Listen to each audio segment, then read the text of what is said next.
We are starting out with the brush for the SETT machine. There's some pet messes here, there's some urine, and we're putting down our pre-spray. We want to agitate that pre-spray in really well into the carpet before we extract. This is going to be a 2-pad process. We're starting out with the white pad and then the 3-inch thick microfiber pad to extract and absorb even more of the water-soluble soil and the solution that's in the carpet. First, we diced dry insoluble soil extraction, and this is an ultra-low moisture approach to carpet cleaning, ULM. That's the SETT machine. It's a 1.5 horsepower rotating machine. It spins, and that does a really good job at extracting and agitation and extracting the soil from the carpet. And it also promotes quick dry times. The machine is very fast, very effective. And sometimes I go with this machine because of the speed that I can get the job done in. And if it's a large job where there's a lot of space and there's a lot of areas to do, I want to use a bigger machine. I have some orbitals that I have a small, medium, and large one. But this one is easier to maneuver. You go side to side, and it's quite easy to use once you get the hang of it. This does take some sort of training. Not really a novice machine, but once you get the hang of it, it's a easy machine to use. I'm filming with one hand and using the other to operate the machine. And this machine, it can get into some corners and it can get into some areas that are difficult. But for the really difficult areas, I got to go with the smaller machine. But I believe on this job, there was no difficult areas that I had to maneuver into. The pre-spray is a neutral pre-spray. It won't leave any harmful residues in the carpet. It's a 0 on the health rating. And when I say harmful residues, it's not going to leave any residues that will attract soil and cause wicking. And that's huge, because why get your carpet clean and get them all wet, and then a day, 2, 3 days, a week later, it's even dirtier than before. There's more stains than before. And that's not what we want to do. Especially here in Florida, we want to use a system that has quick dry times. Our carpets dry in about an hour. And you really want that because you want to prevent issues like mold. You want to prevent issues that could damage the structure around your carpet or underneath your carpet. And too much moisture can do that. We're in Florida and it's very humid. And when you're dealing with humidity, you're going to be dealing with increased dry times if you're using another method. That's there's quite a few flaws with hot water extraction, also known as steam, truck-mounted steam. And that's one of them, is the flooding, the long dry times. It might be okay for areas like Arizona, drier climates, but again, we're in very humid climates, and you really want to get those dry times down. Another thing is the hoses, leaving the door open, and the problem with the hoses going through the house, into a room, upstairs or downstairs, through a window, from the yard. You prevent major liabilities with that, because firsthand I've seen people trip over them, and that's a big no-no. I've seen cats leave the house, and you have to be mindful of that if you're a hot water extraction steam technician. Unfortunately, a lot of these companies are not training their employees properly. And then another issue is using the high pH products that also cause resoiling, and that can be harmful to your carpet and to your pets potentially. And the pH level should be around, you want to try to get in that 6 to 8 range. Once you start going up to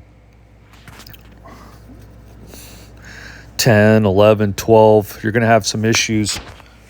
You're going to have issues with the carpet. You're going to have crunchy carpets that will potentially resoil, and you don't want that. There's so many times where I've seen that happen. And then also you run into problems where you can start bleaching out the carpet, even though you're not using bleach. Those high pH products could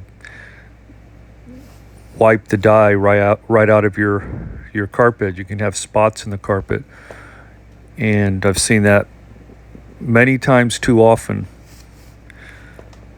You need to keep that in mind when you're hiring people, that make sure they have a portfolio, they have work, that they can provide some sort of documentation.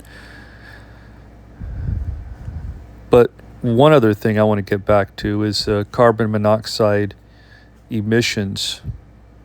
Now, I'm not using this as a scare tactic, but it does happen. And if you see a tech parking way too close to the window and the exhaust is facing the window to your home, or let's say apartment complex, you need to immediately tell them to drive further down the driveway and possibly either come in sideways or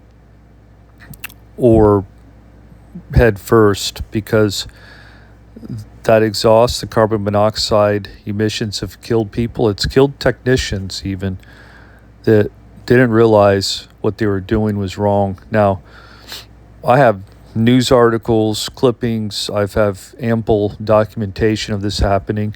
I'm not saying it happens often in your town, but you do want to look and see where the technician or tech is parking their van, just to be on the safe side.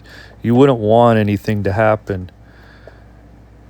You always be careful, because I've seen too many times on the news, and I'm not saying it's so often, but it happens, and you don't want to be a victim if it's totally 100% preventable, but it's an issue. And with the SETT method, all those issues that I have mentioned, not with SETT, it's 100% environmentally safe, because we're not using the van when we clean. We drive to the job and we turn off the ignition. We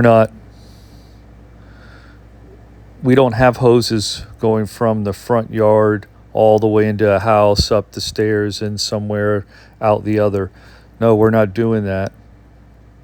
We're not using high pH products. We're not overwetting the carpet. And you could extract soil with minimal moisture. It's a fact. I've done it many times on this video. I have documentation.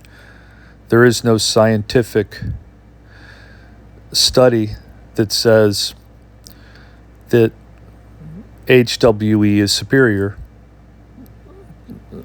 to low moisture, or well, the system I use is SETT. There isn't a study that you can find that says it's superior, but people will lead you to believe that one is more superior than the other. For the facts that I mentioned, SETT is more superior than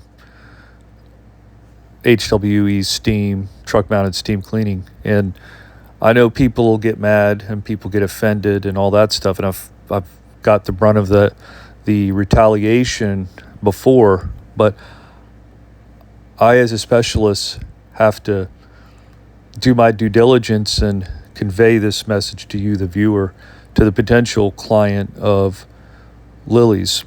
And I don't like to be the one, but if I don't do it, who will? Nobody will, right? There's not anybody in Florida that is preaching the message that I preach about environmentally safe products and methods. And one other thing, we don't illegally dump. We don't have any wastewater to dump. That's a big fine by the EPA if you get caught dumping your wastewater illegally.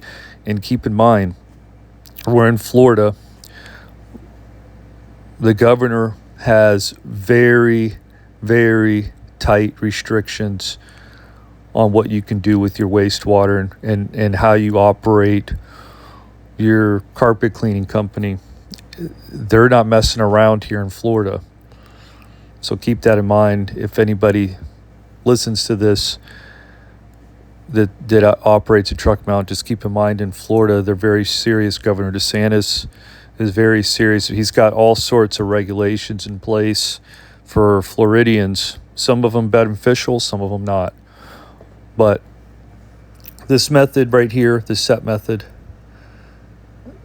is, again, environmentally safe, pet-friendly, human-friendly, and it's a great method, and it cleans your carpet. Probably some of the best carpet cleanings I've seen on YouTube has been from the low moisture SETT method.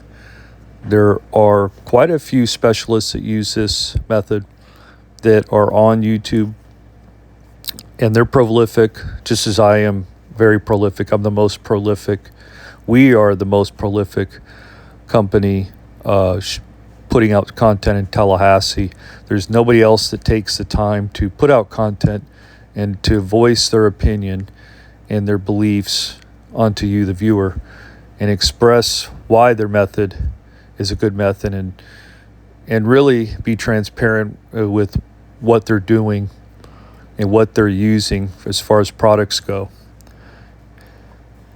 And I think that's very important. We're in a day and age where there's really no excuses, because I don't get paid to do this. I've put out over 600 videos on this channel. I've put out probably over 3,000, almost 3,000 videos on my other channel for my other business. So I take the time to be transparent with you, the viewer, the potential client, and I just don't see why other cleaners do not. Is it because they're lazy, or is it because they have something to hide, or what? I'm not sure. We all as professionals should try to be as transparent as possible and document our work. And I'm just not sure why it doesn't happen this day and age, but it doesn't happen. And that's pretty unfortunate. But anyways, this is a 2-pad process using the RotoSETT machine. We already diced dry and soluble soil extraction, and this is a ULM approach to carpet cleaning, ultra low moisture. It's a very effective method. If you watch content from this channel, my other content, you could see us cleaning the dirtiest of carpets, making them look great. And another thing is that most carpet cleaning companies won't pre-vacuum. We call it DISE because we really take pride, and DISE is a method or an acronym that I invented, dry and soluble soil extraction, because I wanted to really emphasize what we're doing when we're vacuuming. We're not just vacuuming water. We're not just vacuuming something or crud or something. We're really emphasizing that we're getting the dry and soluble soil out of your carpet, extracting it out of your carpet. That's very important. It's one of the most important things you could do when you're carpet cleaning. And that's why I call it DICE, because it's very important to get that dry soil out. It's so important because you're not getting a real carpet cleaning if you're not going to have somebody vacuum your carpet. The more you vacuum the carpet, the better it is. I would go as far as to say that vacuuming is the most important methodology you can do to preserve your carpet, to make your carpet safe, to improve the IAQ. IAQ is indoor air quality. I can't tell you how important it is to do that. But a lot of people don't do it, and unfortunately, carpet techs, they don't do it. Set specialists, all of us do it. What we do is a post-DISE and a pre-DISE. Very important. The more you vacuum, just the better off your carpet's always going to be, and the improved IAQ, indoor air quality. You really want that, especially if you have small children, if you're a person with allergies, whatever. But it's set as a very hypoallergenic form of cleaning. Very important to vacuum. I would try to vacuum almost daily if possible, if that's possible. And when I say vacuum carpet, I would also say you need to do the same with your hard floors. Very important. Again, I can't stress it enough that IAQ is a big deal. Improving the air quality in your home, in your business is a big deal, especially if you have allergies. But again, are the other guys going to vacuum? No, absolutely not. They don't do it. I understand it's a business model that you got to be in and out of those houses as quick as possible. And you don't pre-treat stains. Again, we pre-treat stains, they don't. That's quite unfortunate because sometimes you need to pre-treat those stains. They require extra attention. They require emphasis on stains that have trouble dissolving. And sometimes it takes a little work, sometimes it takes a little agitation with the proper pre-treatment, proper solution. And I can go on and on. I've made videos about pre-treating stains and organic spots and the whole 9 yards, but I can't get into it today, obviously. But I would recommend watching some of the other videos if you're in the Tallahassee area. You know, this channel that promotes my work is for the Tallahassee residents. I don't make this for other cleaners. I prefer not to. I've done that in the past, and it was really a waste of time because when you try to help somebody out and you try to show them what you do, and most of them are ungrateful, they end up stabbing you in the back. And I've done my fair share of help. I've done what I could to help others out, and unfortunately, I probably hundreds of people that I've talked to and counseled for free. I didn't accept payment, just as I don't accept payment for these videos. I don't try to gain any monetary benefit other than if you see these videos and maybe you'll use our services, and I can reference these videos and maybe you'll use our services. Other than that, I don't get paid monetarily. When I used to counsel people, hundreds of people, I didn't get paid. All the consultations, I never got paid. I never asked for a dime. But I'm not saying for those that do that, if that's wrong. I don't think it's wrong, because people will waste your time, and people aren't serious, and they're playing around, and they have all the time in the world while you're busting your butt trying to get through work and get through the day. So you need to charge to help people, because people take advantage of that. You need to be compensated.